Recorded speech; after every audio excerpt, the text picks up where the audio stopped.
দীর্ঘদিন যাবৎ জরাজীর্ণ দশাগ্রস্ত স্টিল ফুটব্রিজ বন্ধ থাকায় ক্ষতির সম্মুখীন সাধারণ কৃষক থেকে শুরু করে বাজার ব্যবসায়ীরা।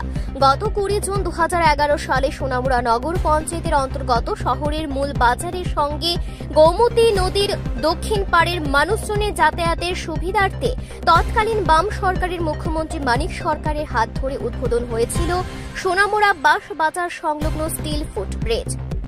এই ব্রিজ নির্মাণের ফলে গোমতী নদীর দুপারের জনগণের জন্য যাতায়াত এবং ব্যবসা বাণিজ্যের ক্ষেত্রে অনেকটাই উপযোগী হয়ে ওঠে।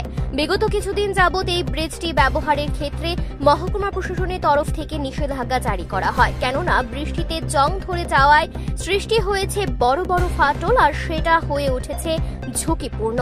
কিছুদিন পূর্বে প্রশাসনের তরফ থেকে এই ব্রিজটি ব্যবহারের ক্ষেত্রে নিষেধাজ্ঞা জারি করার ফলে সমূহ সমস্যায় পড়েছে সাধারণ কৃষক থেকে শুরু করে সোনামুড়া শহরের ব্যবসায়ী। অনেকটাই ব্যয় সাপেক্ষ হচ্ছে কৃষকদের জন্য।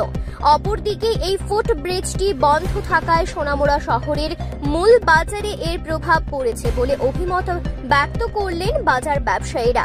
বাজার ব্যবসায়ীদের পক্ষ থেকে এক প্রতিনিধি দল উক্ত বিষয়টিকে কেন্দ্র করে দেখা করেন সোনামুড়া মহকুমা শাসকের সঙ্গে। যদিও মহকুমা প্রশাসকের পক্ষ থেকে জেলা শাসককে উক্ত বিষয়টি জানানো হলে সংশ্লিষ্ট দপ্তর থেকে এই ব্রিজটি পুনরায় সারাই করার জন্য ওয়ার্ক অর্ডার জারি করা হয়, যাতে ধার্য করা হয়েছে প্রায় 21,52,122 টাকা। যদিও দৃশ্যটা পরিলক্ষিত হয়, নিজের জীবনকে ঝুঁকি রেখেই এই সেতুটি দিয়ে পারাপার হচ্ছে মানুষজন। তাই কৃষক থেকে শুরু করে সাধারণ পথচলতি মানুষজন দাবি জানাচ্ছেন দ্রুত যেন এই ব্রিজটি মেরামত করে পুনরায় মানুষের যাতায়াতের উপযোগী করে দেওয়া হয়। এখন আগে তো মানুষের নৌকা যোগে পারিত, অনেক কষ্ট পাইতো। তারপর এই সরকারই হোক এটা করেছে, করার পরে মানুষের একটা অনেকটা কষ্ট লাগে বসে। হ্যাঁ, উত্তর পাড়ে ও দক্ষিণ পাড়ে একটা সেতু, একটা মেলবন্ধন সৃষ্টি হয়েছে। মানুষ সহজে যাতায়াত করতে পারত, বিশাল অংশের মানুষ দক্ষিণাঞ্চলে। আর এটা এখন বন্ধ করে দিয়ে দেওয়ার পরে মানুষ আইতে যাইতে তার সবার মুখেই ছিছি। হ্যাঁ, এটা কাজ করলে করে দেওয়া আর না করলে একবার ভেঙে দেওয়া, মানুষ এটাই বলছে।